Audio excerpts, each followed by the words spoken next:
প্যাভিলিয়নে ডাকল। এরপর সৎ বোনকে বলল, আমি তোমাকে একটা জন্মদিনের উপহার দিতে চাই। তুমি তো জি বাই জিয়ানকে খুব পছন্দ করো। বোন নিশ্চয়ই তোমাকে সাহায্য করবে। সং ঝি ঝি সৎ বোনকে জানাল সে এমন ব্যবস্থা করবে যাতে জি হং গ্রুপের সিইও জি বাই জিয়ান জিজুন প্যাভিলিয়নে যায়। সৎ বোন বহুদিন ধরেই জি বাই জিয়ানকে ভালোবাসত। এমন সুযোগ সে ছাড়বে কেন? একবার সুযোগ পেলে সব শেষ। এই ভেবে সে আগেই ঘরে সুগন্ধি মাদক জ্বালায় এবং লুকিয়ে একটি ফোন রেখে ভিডিও রেকর্ড চালু করে। সব প্রস্তুত হওয়ার পর জি বাই জিয়ান জন্মদিনের অনুষ্ঠানে আসলে সং ঝি ঝি ইচ্ছা করে তার গায়ে লাল মদ ঢেলে দেয়। পাশের সৎ বোনকে ইশারা করে বলে, বাইজিয়ান ভাই, দ্বিতীয় তলার জিজুন প্যাভিলিয়নে কাপড় বদলানোর জায়গা আছে। জি বাইজিয়ান সেখানে যেতেই সৎ বোন চুপি চুপি পিছু নেয়, কিন্তু সং ঝি ঝি কৌশলে তার পোশাকের উপর পা দিয়ে ফেলে।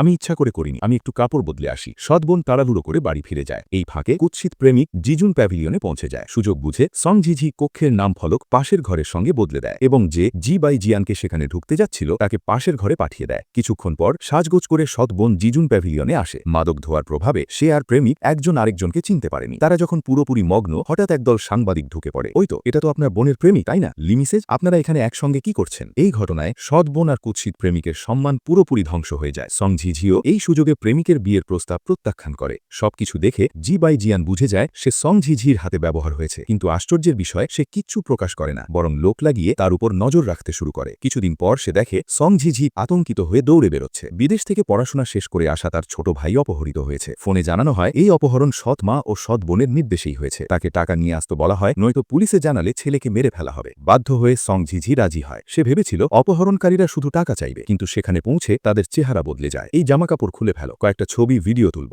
দিদি, তুমি এটা করতে পারো না, আমাকে বাঁচাও। আগের জীবনে এই অপহরণের কারণেই তার ভাই মারা গিয়েছিল। এই জীবনে কি সে ভাগ্য